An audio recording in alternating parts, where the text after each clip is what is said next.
Hello there and welcome back to the Net Report. Chris here, and the 76ers did it. They signed Paul George to a massive 4-year, $212 million contract to form a new big three that consists of Tyrese Maxey, Joel Embiid, and Paul George himself. And this signing, of course, has massive implications on the playoff picture going forward, especially in the Eastern Conference. And I'm here to go over all the good and the bad that comes with the signing and answer the question, does this signing really make the 76ers legit contenders in the Eastern Conference? First, let's start with the positives. Signing Paul George forms a big three of Tyrese Maxey, Joel Embiid, and Paul George, and the fit for this big three is probably as perfect as you can get. You have Tyrese Maxey, who is a young combo guard who can create his own shot while creating for others. He is of course elite offensively, can score from almost anywhere on the court, and plays very well off of Joel Embiid, especially in the pick and roll and two-man game, while still being efficient, shooting 45% from the field and 37% from three, while averaging 26 points per game. Then you have Joel Embiid, who is just one of the best players in the league. We saw him have a monster season last year, where he would have been MVP if not for injuries.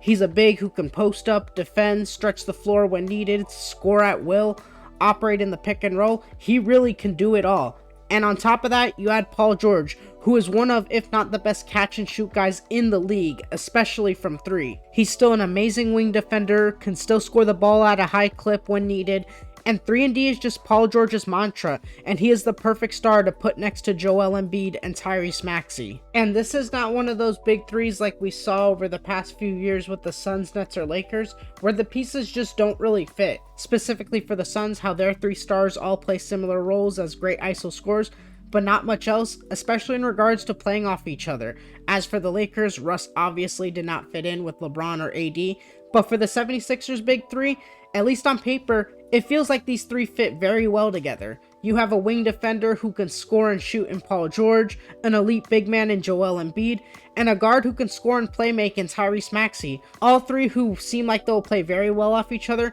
and can create for one another. This fit just feels immaculate, and in terms of a big three, it does not get much better fit-wise while still having three top 20-ish players in the league. Last year, the 76ers struggled badly to find any sort of production outside of Joel Embiid and Tyrese Maxey in their first round series loss against the Knicks, and having Paul George will of course help with those struggles. They had many players like Tobias Harris, Buddy Hield, and Nicholas Batum disappoint and be basically no-shows throughout the playoffs, so having Paul George should at least be an upgrade over them. You would just need to surround those three with enough talent despite being almost hard-capped. And for those of you still on the fringes about the Paul George signing, think of it this way, you are paying an extra $10 million per year in salary to upgrade from Tobias Harris to Paul George, and I think it is safe to say that is a major upgrade, especially on the defensive side of the ball, but overall you're upgrading from Tobias Harris to an all-star in Paul George, so either way you chalk it up, this should benefit your team. The ceiling of this team is just much higher with Paul George on this team, rather than a collection of underachieving role players similar to what they've had over the past few years in Philly. And this is what the 76ers have been looking to do. They've been in the process of clearing cap space over the past couple of years for this specific offseason to target a big name. And if we're being honest, this was probably their best move given they were going to have to build through free agency with all this cap space. The alternative would have been signing a few role players, maybe bringing a couple guys back, so realistically maybe you would have ended up with the likes of a KCP, Derrick Jones Jr., and a couple other players, and I'm just not so sure that moves the needle as much as signing Paul George does for this team. And the big reason the 76ers have to do this is because they have to capitalize on Joel Embiid's prime. He is already 30 years old, and with his injury history, there is no telling how much longer he has left in his prime. The 76ers may only have a 2 to 3 year window, and signing Paul George definitely maxes out that window. And with a talent like Joel Embiid approaching 30, it makes perfect sense why you would try to win now and not worry about the later years of that contract when you may only have a 2 to 3 year window to be really competitive, especially with Joel Embiid getting older. Now we'll move on to the negatives of the Paul George signing, and the first and most obvious one is the 76ers are pretty much hard capped. They still have a tiny bit of cap space left to fill out their roster, and they've already done a decent job filling out their roster, signing guys like Andre Drummond, Eric Gordon, bringing back Kelly Oubre, but almost the rest of the contracts they can offer are all going to have to be league minimums or close to the minimum, depending on their exact cap figure. We have seen teams in the past, of course, struggle filling out their roster with only minimum guys, and it will for sure hurt the 76ers' depth. We have seen that with the Phoenix Suns the past year, where they have really struggled to fill out their roster and have had to overpay to keep their own free agents and their bird rights, all due to being hard capped. Naturally, being able to offer only minimum contracts means you probably won't be bringing in much more talent, and your depth may be compromised. And for a team that struggles with injuries like the 76ers, that is something that would be extremely difficult to overcome. And the other reason this signing is being viewed in a negative light by some is the fact that Paul George and Joel Embiid are both injury prone. Paul George over the past few years has missed a ton of time. He only played in 31 games in the 2021 to 2022 season and 56 games in the 2022 to 2023 season.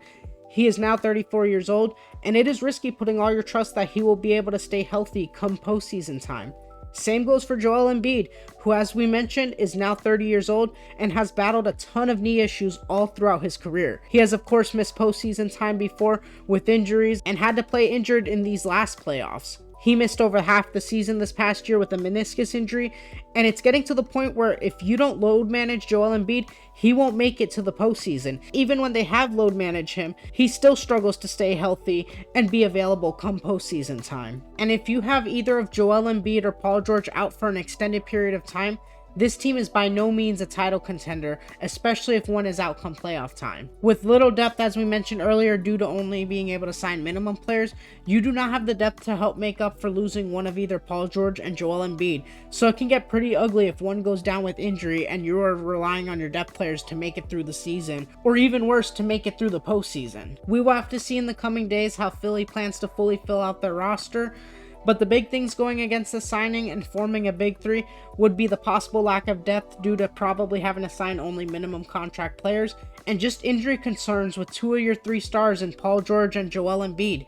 If they both can stay healthy, this signing can be a huge success, and we may even see the 76ers make a real deep postseason run and possibly win an NBA title. But it is starting to get to a point where it is not a matter of if, but when one of these two get injured, especially with Joel Embiid, sadly. But overall, this was a signing it felt like the 76ers had to make.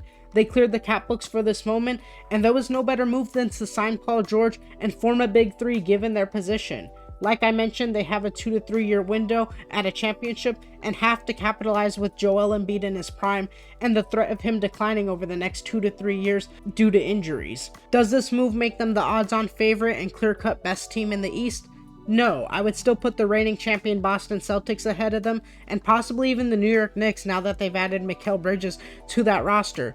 But it does put them in that upper echelon of teams and does make them a legit contender and gives them a real shot in the Eastern Conference if they can stay healthy. But that health is going to be the biggest factor on if they can contend and make a deep postseason run. This signing does still feel like a win for the 76ers, and if you're a 76ers fan, you should definitely be excited to see how this team plays this season and if they are true finals contenders. But let me know your thoughts in the comment section below. Do you believe the 76ers are legit contenders with Paul George now? Or do you think the signing was a massive mistake? If you enjoy this type of NBA content, hit that like and subscribe button. It helps the channel out a ton, and we'll keep you up to date with our newest NBA content. Once again, thank you for tuning in, and have a great one.